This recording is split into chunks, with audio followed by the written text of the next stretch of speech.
Dans le dernier épisode de Salut les Mortis, on a défini comment trouver des efforts critiques et les zones où ils s'appliquaient. Salut les Mortis, c'est Monsieur N. Aujourd'hui, on va définir si le système peut supporter les contraintes et déformations qui lui sont appliquées. Bienvenue dans ce dernier épisode sur la mécanique statique.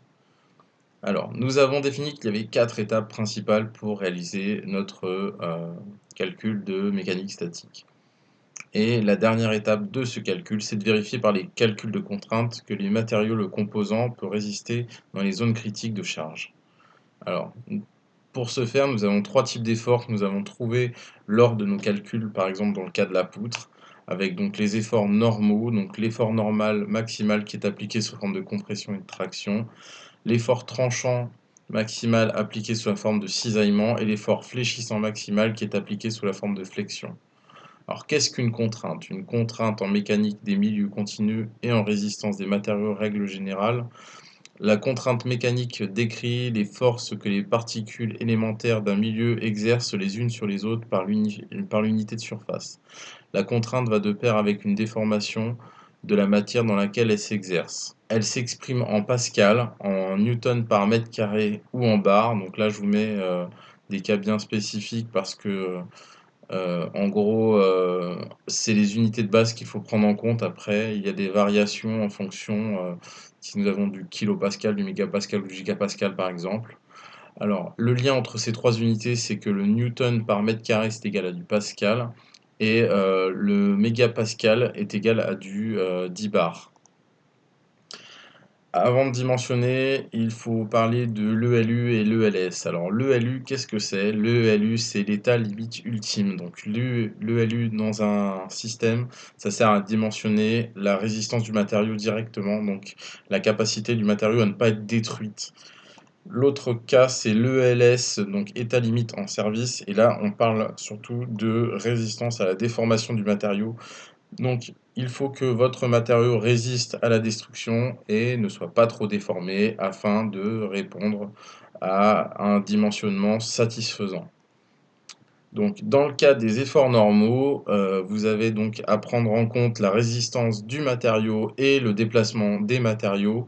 Donc, dans la résistance du matériau, nous avons donc dans le cas de l'effort normal, donc de la compression et de la traction, qu'on applique toujours dans le sens de la norme. Alors l'effort, si vous voyez ces dessins qui sont sur la droite, vous vous rendez compte que vous tirez sous la forme d'un effort ponctuel sur un système et que vous obtenez une déformation globale sur la surface au niveau de la norme. Et donc du coup, vous obtenez une équation où vous avez besoin de la surface d'application sous la forme de mètre carré et de la force ponctuelle F qui est exprimée en newton afin d'obtenir l'équation qui est la suivante. Donc contrainte est égale à F sur S. Pour le déplacement du matériau, on va se servir de l'allongement relatif de votre système. Et donc là, on va utiliser donc l'allongement relatif qui est en pourcentage. Et donc vous avez delta L qui est le déplacement relatif entre la barre chargée et non chargée. Donc vous avez une barre au démarrage qui n'est pas soumise aux efforts et on la soumet à un effort et on voit la différence en termes de longueur entre les deux barres.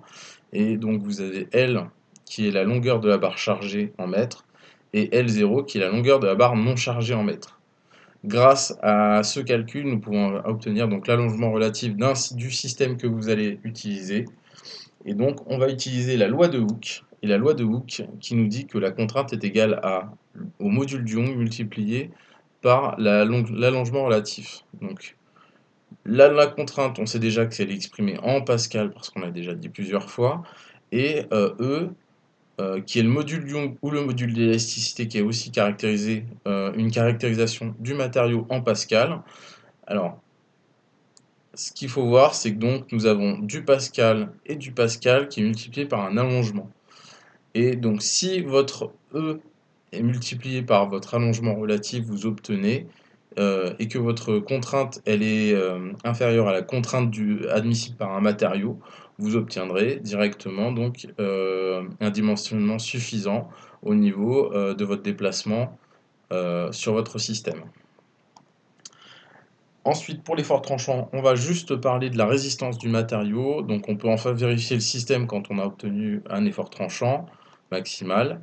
Donc la résistance du matériau est exprimée sur le cisaillement. Il est de deux cas, donc le cas du cisaillement simple et le cas de la flexion simple. Dans le cas de du cisaillement simple, l'effort est ponctuel et longitudinal en perpendiculaire à la barre. Et on obtient une expression de contrainte est égale à T sur S. Dans l'autre cas, nous obtenons donc un effort qui n'est pas longiligne, qui est finalement reporté à droite et à gauche de l'effort qui est en réponse. Et nous avons donc une différence qui apparaît sous le format de chaque type de barre. Donc le premier, c'est la poutre rectangle à section pleine, où nous obtenons par exemple une contrainte qui est égale à 3,5 multiplié par T sur S. Pour la poutre circulaire pleine, on obtient euh, la contrainte est égale à 4 sur 3 multiplié par T sur S.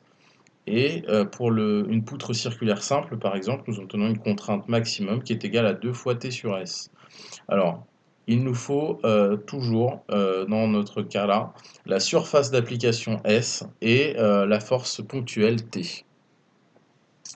Nous arrivons maintenant au moment fléchissant. Donc là, nous allons chercher à définir la résistance du matériau au niveau du moment fléchissant et le déplacement des matériaux au niveau du moment fléchissant. Donc, quand on les obtient, on peut vérifier le système. Donc, la résistance du matériau sous la forme de flexion, on l'obtient avec ce calcul qui est égal à, donc qui est contrainte est égale au moment fléchissant sur le moment quadratique multiplié par y qui est la demi-hauteur de votre système dans le sens longitudinal. Donc moment fléchissant maximal appliqué au système, donc qui est exprimé en newton mètre, la moitié de la hauteur de la poutre dans sa section qui est exprimée en mètres, et le moment quadratique en mètres carrés qui dépend de la forme de la section de la poutre. Donc là, vous avez quelques exemples de sections de poutres et les moments quadratiques qui leur sont appliqués. Le déplacement des matériaux dans le cas de la flexion. Alors, il faut utiliser le formulaire pour trouver la flèche selon le modèle que vous avez. Il faut se servir de votre représentation graphique et il faut faire un assemblage de ces exemples pour réaliser un système proche du vôtre. Donc, dans le cas de cette poutre composée d'un effort simple et d'un effort composé, vous vous retrouvez à avoir donc le cas 1, un effort simple, le cas 2 avec un effort linéaire appliqué sur l'ensemble de votre barre. Donc si vous sommez l'ensemble des deux, vous obtenez le cas final. Et donc, si vous obtenez donc le calcul de la flèche du formulaire 1, plus le calcul du formulaire de la flèche 2, vous obtenez la flèche du système que vous avez juste au-dessus au niveau du cas final. La dernière chose à voir ensemble, c'est le coefficient de sécurité. Et le coefficient de sécurité, donc, qui est la charge de dimensionnement simple qu'on va appliquer au niveau du bâtiment sous cette forme-là.